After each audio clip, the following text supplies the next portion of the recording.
Bonjour à tous. Aujourd'hui, on va parler de Illuminate, application de console avec Laravel Zero. Juste avant, un peu sur moi. Je suis web développeur. Je travaille majoritairement avec du Laravel et du PHP. Et je fais beaucoup d'open source. Si vous regardez mon profil dans GitHub, j'ai pas mal de projets open source.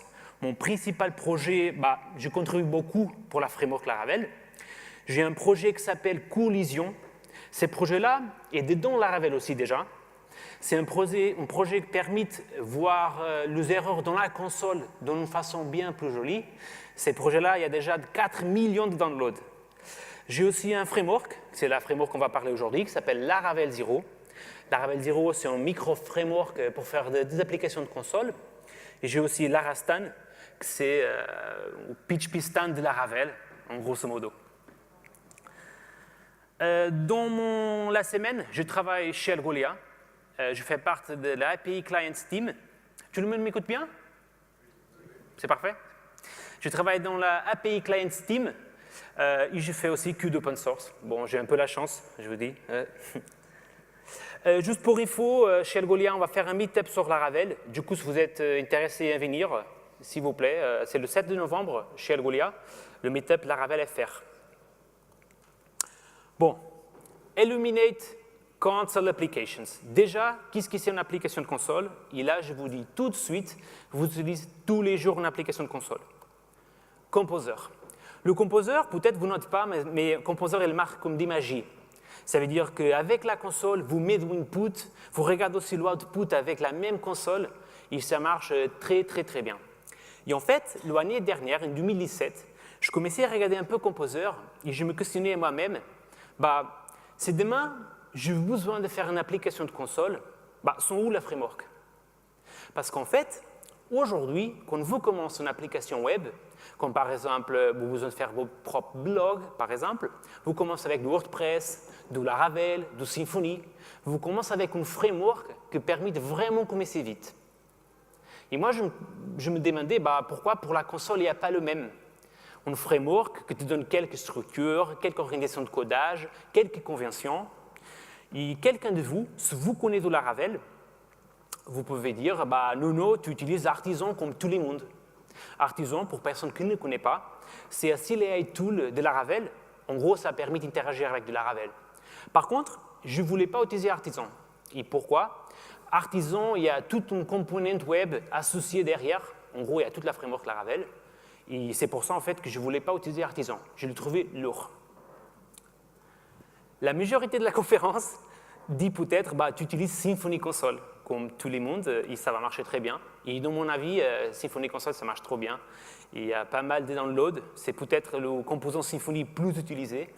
Par contre, Symfony Console n'est pas un framework.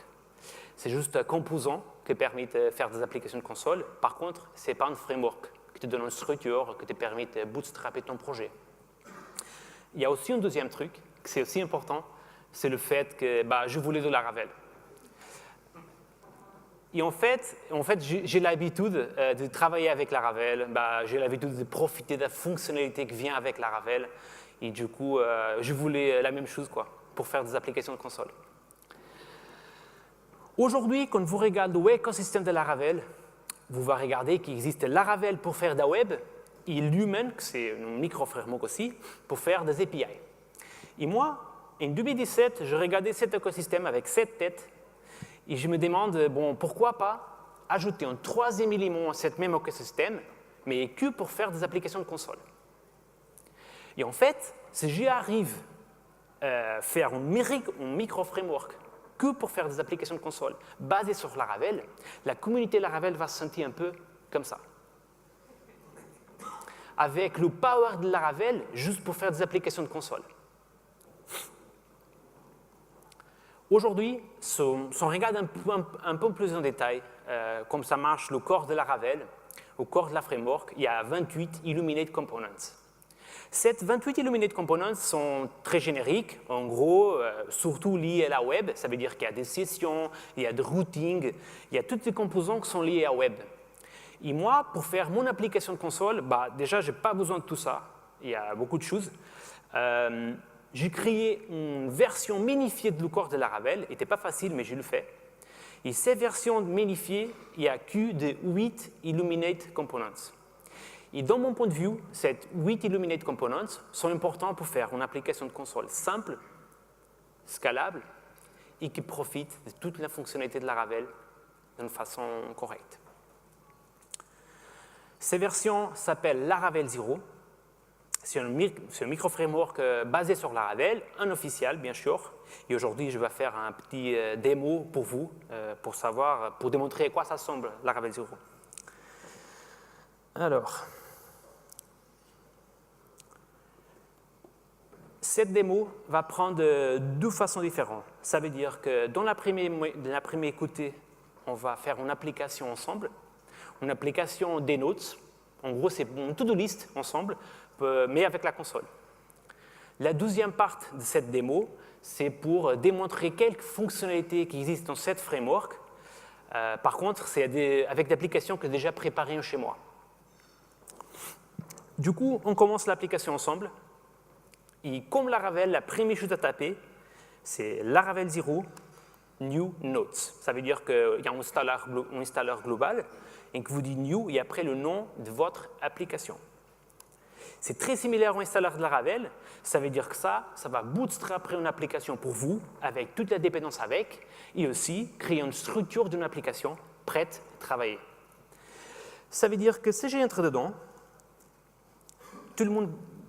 Ouais. Si j'entre dedans, une fonctionnalité que j'apprécie beaucoup, c'est le fait que je tape PHP Notes. En gros, j'exécute mon application et je regarde direct à quoi ça ressemble. Et aujourd'hui, même avec le Symfony de Laravel, juste après une installation, vous regardez une page bien jolie à dire « Welcome ». En gros, ça permet de prouver que votre application marche correctement. Avec Laravel 0, ce n'est pas différent. Vous tapez PHP Notes et vous regardez déjà à quoi ça ressemble votre application. Ici, vous avez le titre de votre application, la version, l'usage, vous passez le nom de votre application, la commande, les options et les arguments. Il y a une commande par défaut, en gros, c'est le commande exemple. Il y a aussi quelques commandes de développement qu'on va regarder ensemble. Ça sert à quoi, en fait, cette commande? Du coup, je vous démontre un peu la structure de Laravel 0. Alors, je ne peux pas faire cette left bar un peu bigger, désolé, mais si vous connaissez Laravel, la structure de Laravel 0 est très similaire. Ça veut dire qu'il n'y a pas de courbe d'apprentissage pour les personnes qui sont dans la communauté. À la gauche, on a le folder qui s'appelle App, et dans ce folder App, il y a le Commands folder. Cette Commands folder, en gros, c'est où on vous met toute votre commande de votre application. En gros, toutes les commandes que vous voulez voir dans la listage des commandes, vous mettez ici dedans. Après, il y a un folder qui s'appelle Providers. Un provider dans le contexte Laravel, c'est une classe qui permet de mettre des services dans votre container.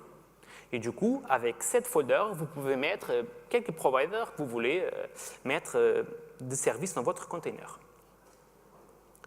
Il y a le folder config, qui sert pour faire des configs, et vous pouvez configurer votre application. Le nom,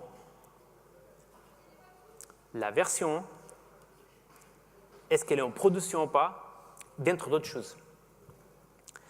Et par rapport encore à la configuration, vous pouvez aussi configurer la listage des commandes qu'on a vu tout à l'heure.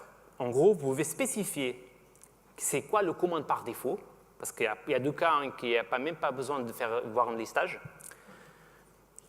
Vous pouvez aussi spécifier le SPED que vous voulez charger par défaut. Ça veut dire que maintenant, on charge le folder commands pour voir toutes les commandes de notre listage, mais vous pouvez aussi charger autres PEDs. Vous pouvez ajouter aussi, bien sûr, ajouter des commandes manuellement et des trucs comme ça. Et, bien sûr, un folder de tests qui permet de faire des tests d'intégration avec la console. Ça semble bizarre, mais c'est possible. On ne va pas couvrir aujourd'hui parce que ce sujet est quand même grand. Par contre, vous pouvez appeler dans votre console votre commande, par exemple le command expiring.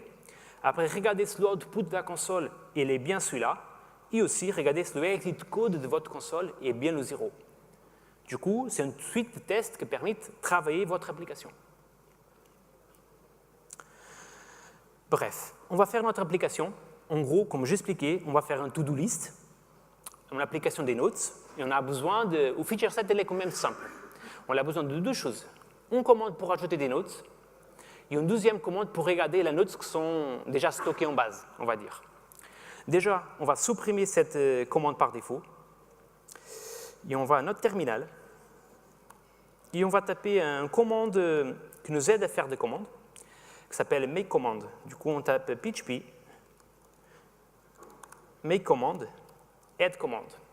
Cette make command va créer une classe qui permet plus tard de faire notre add command pour ajouter des notes.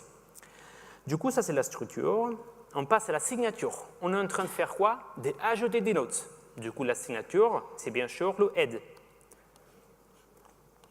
Par contre, il faut bien sûr aussi qu'on passe un argument avec la note en question. Du coup, on dit qu'il y a un argument, c'est le note. La discrétion, c'est quand même simple, add notes. Du coup, c'est la discrétion qu'on va regarder dans la listage plus tard. Et do handle method, en gros, c'est le méthode qui permet de spécifier le code que vous voulez que s'exécute quand vous lancez cette commande dans le terminal. Et en gros, quand on est en train de garder des notes, on va stocker dans un fichier physique, parce que c'est simple. Du coup, on fait storage. On va dire, OK, append au fichier notes le argument note. Et après, on donne aussi un peu de feedback à notre utilisateur. On dit OK output, print ce petit message, the note has been added. Du coup, on a codé notre petite commande pour pouvoir ajouter des notes. On va regarder dans le terminal à quoi ça ressemble. Du coup, normalement, dans la listage des commandes, il y a une nouvelle commande qui s'appelle add. Ils on tape php notes add avec un petit note, note number 1. On regarde qu'il y a bien un message de success à dire que la note est bien added. Ça veut dire qu'on est en train d'ajouter des notes à un fichier physique. Normalement, si on regarde la storage, il y a bien un fichier physique avec la note qu'on est en train d'ajouter. Du coup, si on fait notes add d'un note number 2, on a bien la note number 2 dans notre fichier. Et là, on a fait la moyenne de notre feature set, c'est ajouter des notes. Pour pouvoir finir cette application ensemble, il faut bien sûr afficher des notes dans le terminal. En gros, pouvoir arriver au terminal, taper notes show et regarder toutes les notes qui sont stockées déjà en base. À faire ça, c'est quand même simple. Ça veut dire que vous tapez php notes make command, mais pas en add command parce qu'on a déjà fait ça. Là, c'est un show command. Dans le show command, on dit que la signature, c'est show. La discrétion, c'est show all notes. Et le handle method, c'est encore le méthode qui permet d'exécuter votre code. C'est simple. On dit, dans la variable notes, storage, donne-moi des notes. Et après, on donne feedback au utilisateur avec toutes ces notes-là. On dit this info avec les notes. Maintenant, on va exécuter cette petite commande et normalement, ça va afficher deux notes. Et elles sont bien là. Et ici, juste pour récapituler, si on ajoute par exemple une troisième note, ici on affiche, on a 3 notes. Du coup, par rapport au feature set qu'on a préposé à faire, on a quand même fini notre application. Par contre, si on regarde notre application, il y a encore toute cette development commands, en fait, qui sont quand même liées au développement de votre application. Et la vérité, c'est que si vous voulez livrer cette application à votre collègue, vous ne pouvez pas livrer un make command, comme ça, elle va créer des commandes à la volée. En fait, tu voulais que livrer le commande de production. En gros, le commande lié à la fonctionnalité de votre application.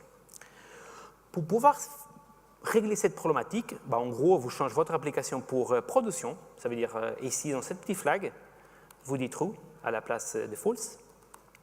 Et maintenant, votre application est bien clean avec que deux commandes liées à la production de cette application. Ici, on regarde cette application. Il y a encore un petit détail, c'est le unrealized, lié à la version de l'application. On voulait afficher un bien, un 1.0, quoi. Et pour faire ça avec Laravel 0, un feature que j'apprécie aussi, c'est le fait que pour taguer la version de votre application, dans l'affichage de votre application, vous faites ça avec Git. Ça veut dire que, en fait, je vais commencer un new repo Git. Je vais ajouter toutes les dons. Je vais committer avec un message pour qu'importe. Et après, je vais taguer la version 1.0. Et là, automatiquement, la version se passe à 1.0. Du coup, Laravel 0 arrive un peu à comprendre votre système de versionning et afficher la tag liée à votre système de versionning. Bon, on a fini l'application ensemble. C'est quand même intéressant, je pense. Maintenant, je vous démontre quelques fonctionnalités additionnelles liées à Laravel 0. Et ça, je pense que vous avez bien aimé, si vous êtes au Symfony. La première fonctionnalité qui prend un peu la philosophie de Symfony Flex, c'est le fait que, bon, avec Laravel, vous savez bien, vous commencez à web application, vient tout. Quoi. Dans le vendor, il y a toutes les composantes de Laravel, même si vous n'utilisez pas cette composante. Par contre, avec Laravel 0, c'est bien différent. Déjà, des bases, on part avec 8 Illuminate Components.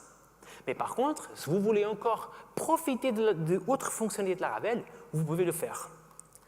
Du coup, je tape PHP Notes. Je cherche l'application de production pour développement. Et là, j'ai une commande très intéressante qui s'appelle app install. Cette commande affiche un menu bien joli, interactif dans la console, qui permet de choisir optionnellement quel component vous voulez en plus installer dans votre application.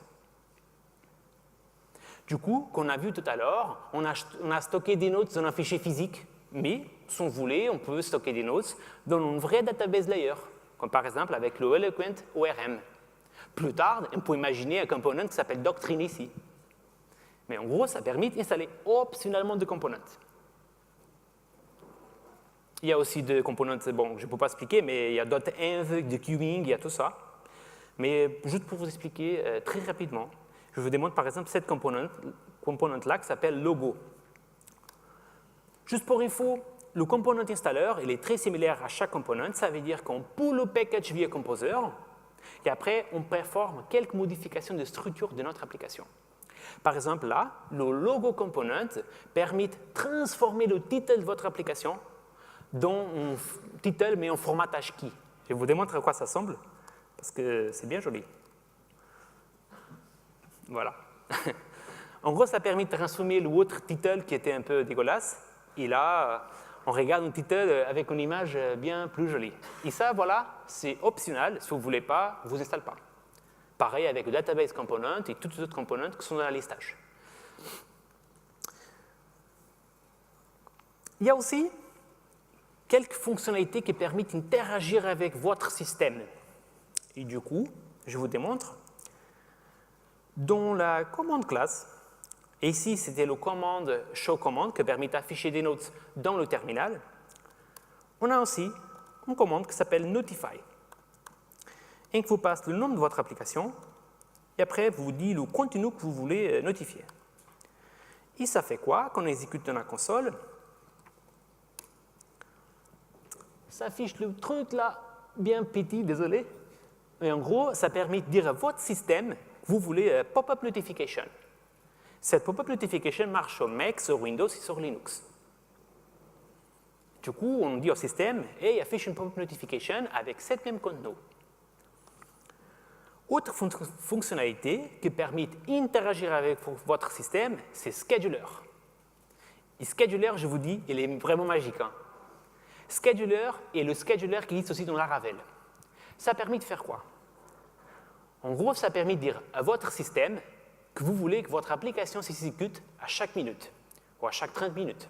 Je vous démontre à quoi ça ressemble. Du coup, on retourne au Sublime Text. Du coup, il y a le handle method. Il ne faut pas oublier qu'on exécute ça, ça va afficher la petite pop-up notification à la droite. Du coup, regarde pour attention le coin droite. Parce qu'en fait, juste en dessous, il y a une méthode qui s'appelle scheduler. Ça, c'est essentiel pour performer des tâches de cron job et des tâches comme ça, parce qu'on peut dire, et système, s'il te plaît, schedule le commande qu'on est en train de travailler pour s'exécuter à chaque minute. Et automatiquement, votre système va comprendre qu'il y a le besoin d'exécuter cette commande-là à chaque minute. Et il est là. Voilà, on n'a rien fait, et le système, à chaque minute, va afficher ce petit message. Du coup, cette API, elle est quand même simple. Ça veut dire que tu peux spécifier à chaque minute, même à chaque heure, à chaque journée ou à chaque mois. Vous pouvez utiliser Laravel Zero pour beaucoup de tâches comme ça, des cron jobs et tâches comme ça similaires. Là, on va entrer en feature bien plus intéressant. Du coup, on va juste commenter ça. Sinon, on va regarder le truc en dessous tout le temps. Je vous démontre un projet. C'est le projet que je vous parlais au début de cette présentation, qui a 4 millions de downloads. Il y a vraiment 4 millions de downloads. Ce projet-là s'appelle Collision. Collision, ça permet de débugger votre application dans votre console d'une façon super intéressante. Là, je vous démontre un exemple très clair. Ici, dans cette storage class, je vais élever le petit slash. Ça veut dire en fait qu'il y a une runtime exception quand j'exécute cette code. Si je save et j'exécute ça dans le terminal, prépare-vous. Oh là là, qu'est-ce qu'il y a ici? Ça, c'est Collision. Collision, c'est un framework agnostique qui marche, qui est dans Laravel Zero et dans Laravel aussi. Mais par contre, vous pouvez câbler ça en PHP Unit, Symfony ou même d'autres projets via CLI. Et en gros, ça permet de voir un peu cette feedback dans la console qui va permettre d'identifier votre erreur d'une façon bien plus rapide. Ça veut dire que là, j'ai une fatal trouble exception dans la classe showCommand. Je regarde que la classe storage n'existe pas. Et j'ai aussi le petit truc bien rouge à la gauche là, qui permet d'identifier la ligne où ça se passe. Et juste en dessous, bien attaché, vous regardez aussi le exception trace, qui permet de regarder le historique dont ça vient l'erreur en gros. Du coup, Collision, je répète, c'est agnostique. Il y a un adapteur Symfony que j'ai codé. Du coup, vous pouvez câbler ça à votre application de Symfony si vous voulez. Et après, déshabiliter en production, par exemple. Du coup, Collision. Prochain projet. Pas projet, fonctionnalité. Et là, c'était avec le projet que j'ai préparé chez moi. C'est le build. Et ça, c'est un truc de ouf. Le fonctionnalité build, en grosso modo, permet de compiler toute votre application dans un seul fichier, à l'ancienne. Mais par contre, c'est très, très utile. Pour process de déploiement, ça marche comme des magies. Je vous démontre un peu à quoi ça ressemble. Du coup, j'ai une application ici qui s'appelle Weather. Cette application est simple. Ça veut dire que j'arrive ici, je tape PHP Weather, et le truc, ça m'affiche le temps. Quand même super simple. Par contre, on voulait déployer cette application, ou même partager avec notre collègue. Mais par contre, vous ne voulez pas mettre dans GitHub, le mettre dans Packages, toute cette confusion-là, tu voulais juste un fichier que tu déplaces et que tu utilises, quoi. Et du coup, pour faire ça avec Laravel Zero, vous faites un truc qui s'appelle app build. Le app build, c'est un process qui déjà mettre automatiquement votre application en production. Il y a un progresseur avec la BR, vous avez bien vu. Et après, ça va compiler toute votre application dans un seul fichier. Du coup, on a compilé le truc, un peu ouvert avec Finder. On peut voir à quoi ça ressemble. Du coup, features, weather, builds. Je vais juste supprimer le commande, comme ça, il n'y a pas de doute. Je supprime et je build encore, comme ça, vous savez qu'elle était juste créée maintenant. Encore, on lance la commande. La bière est bien sympa. Hein? Du coup, le fichier il est bien là, avec toute votre application dedans. Je peux même déplacer dans le desktop et vous pouvez partager ça via Dropbox. Et là, son double-clic, bam, il y a bien l'application Weather toute dedans. Cette feature est super utilisée dans le contexte de deployment parce que ça simplifie le deployment. En gros, vous faites un build, vous déplacez le fichier de serveur et votre application est toute dedans. C'est quand même simple pour le process de déploiement. Et pour finir dans le démo, j'espère que vous avez des features build. Bon, je les trouve intéressants. Bref. Pour finir, j'ai une feature Ce n'est pas une feature. C'est un installeur. En fait, dans l'installeur, il y a mon truc, juste le premier component, qui s'appelle ConsoleDesk. Et le ConsoleDesk, c'est un component qui permet de faire des tâches web. Cette tâche web, ça veut dire que va ouvrir un vrai browser, cliquer dans un vrai bouton, download d'image. En gros, ça permet d'interagir comme vous étiez une personne humaine. Alors, ConsoleDesk, c'est quoi exactement? Du coup, je prépare une application qui s'appelle Twitter. On va ouvrir cette application Twitter. Et on va ouvrir que cette application Twitter, il y a une seule commande qui s'appelle Search. Cette commande Search, il y a un seul but. C'est afficher des tweets avec la hashtag forumphp. D'accord? Comment on fait ça avec la console, en fait? On tape l'API Twitter? Non, ça c'est trop facile. On va vraiment visiter Twitter avec un vrai browser.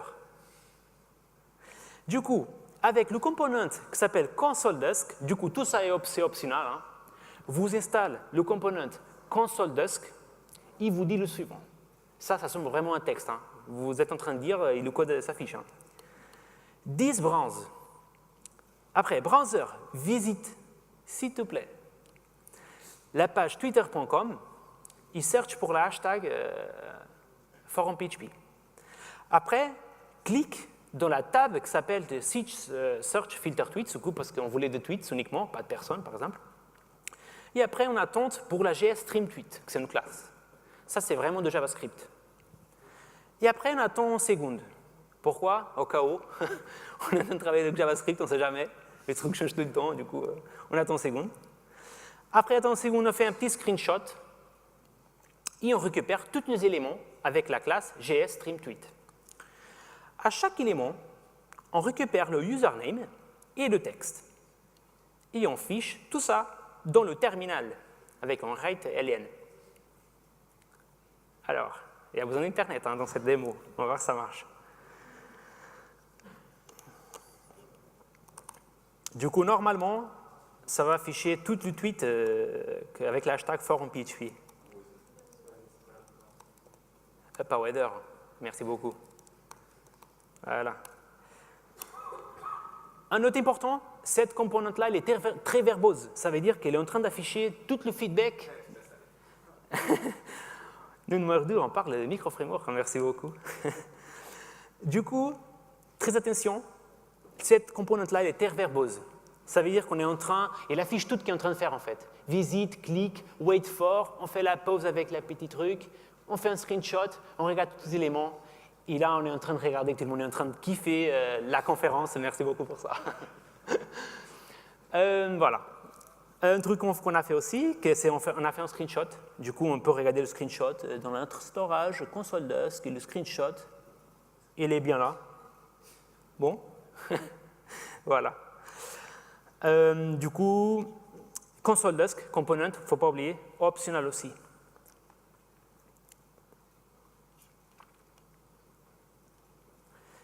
J'espère que vous avez aimé cette démo. Ça a pris du temps à préparer. Cette démo, c'était de Laravel Zero. Ces projets étaient faits par moi, je suis le créateur.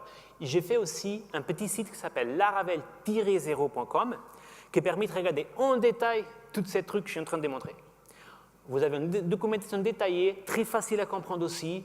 Le truc n'est pas compliqué, vous pouvez utiliser dans votre boîte si vous voulez. Alors, j'étais naïf au début quand j'ai fait cette micro-framework. Je pensais qu'il n'y a que moi à utiliser. Par contre, il y a des gens qui utilisent ça. Ouais, c'est vrai. Et du coup, il y a des gens qui utilisent ça pour gérer des serveurs. En gros, les gens, ce n'est pas des cris de bash. Et du coup, faire de PHP à la place, quoi. Et en gros, cette petite application qui était faite par un développeur et pour une équipe, ça permet de gérer son propre serveur. Automatisation de tâches, simplement. Il y a des gens aussi qui utilisent Laravel Zero pour travailler avec du Bitcoin. Honnêtement, je ne comprends rien de Bitcoin, mais ça semble sympa. Non? J'aime bien. Il y a aussi des gens, et ça c'était peut-être l'utilisation plus fréquente de Laravel Zero, c'est pour préparer le développement de son équipe.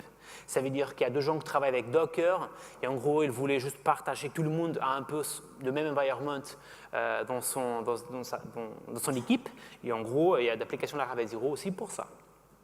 toute cette application-là que je suis en train de monter sont open source, attention, sont dans le GitHub. Et bon, il y a des gens qui font des applications de Laravel 0 pour s'amuser, pour regarder les films qui sont en train de venir, les films plus top rated, tous les films qui sont intéressants. Laravel 0, c'est de open source. Vous voulez commencer à faire de open source ou si vous voulez juste m'aider là-dessus, s'il vous plaît, follow la licence MIT. Je vous invite à participer dans ce développement. Merci beaucoup.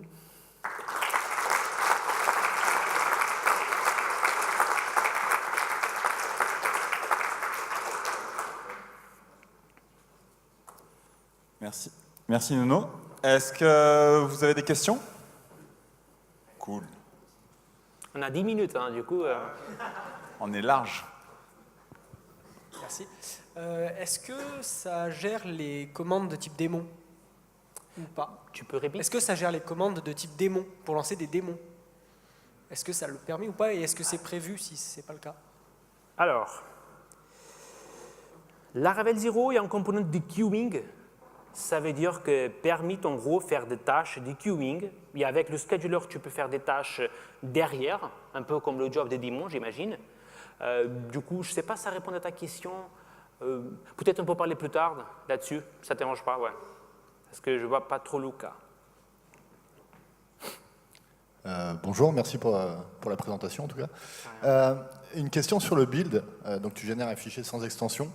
C'est bien un fichier phare derrière? C'est bien un fichier phare. Je masque cette côté-là, comme ça il n'y a pas de question. Mais Okay. c'est bien un fichier phare avec tout le contenu dedans. D'accord. Et du coup la question qu'il y a derrière, c'est mettre à jour en fait de version d'une application console. C'est un peu toujours le bazar en fait. Ouais. Il n'y a pas vraiment on va dire de bonnes pratiques qui peut marcher sur tout environnement, etc. Est-ce que tu t'es penché sur le sujet ou est-ce qu'il y a ce genre d'initiative en fait, qui est entreprise? Alors, mettre à jour, tu parles bien de la petite version que s'affiche juste à côté du title, c'est bien ça? En fait, je parle côté utilisateur de ta commande. Ouais. Aller récupérer une nouvelle version qui est publiée quelque part. Ouais. Normalement, le gens met son application dans le GitHub. Met son application dans le GitHub, il y a une petite configuration de le composer.json qui te permet de spécifier le binaire attaché en package, par exemple. Et du coup, le gens, normalement, utilise la builder feature. Par contre, dans le composer.json, dans la petite tag bin, il spécifie builds avec le nom de votre application. Du coup, en fait, théoriquement, c'est un peu compliqué à expliquer, mais théoriquement, tu peux faire une application Laravel 0 avec 0 dépendance. Ça veut dire que dans ton composer.json, dans ton application, il n'y a que le build, il y a 0 dépendance, et tu peux la partager comme ça dans le GitHub. Ça veut dire que globalement, par exemple, le gens fait un composer global update et on télécharge le dernier build qui était compilé. J'espère que ça répond à ta question. Deux Du coup, questions. oui, merci. Rien. Il y a une question derrière?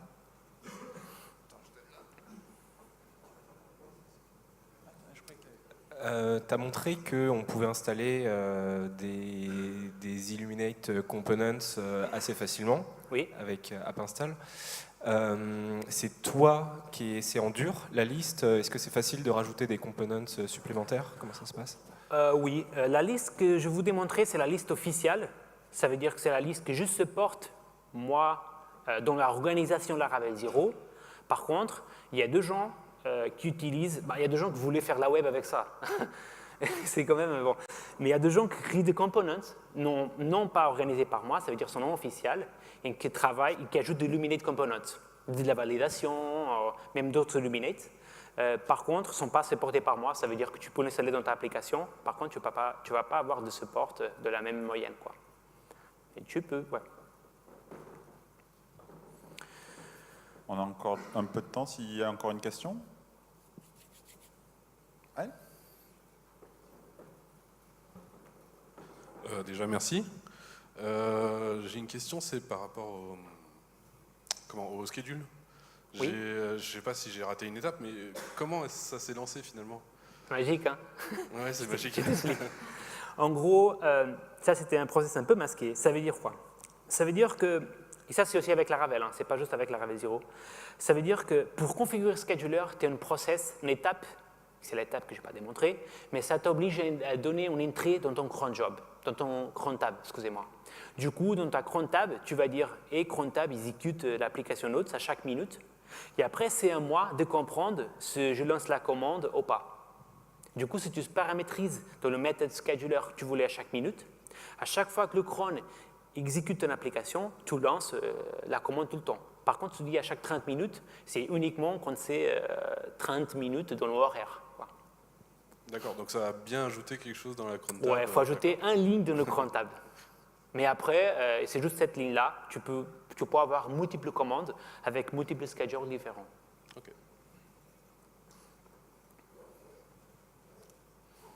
C'est bon?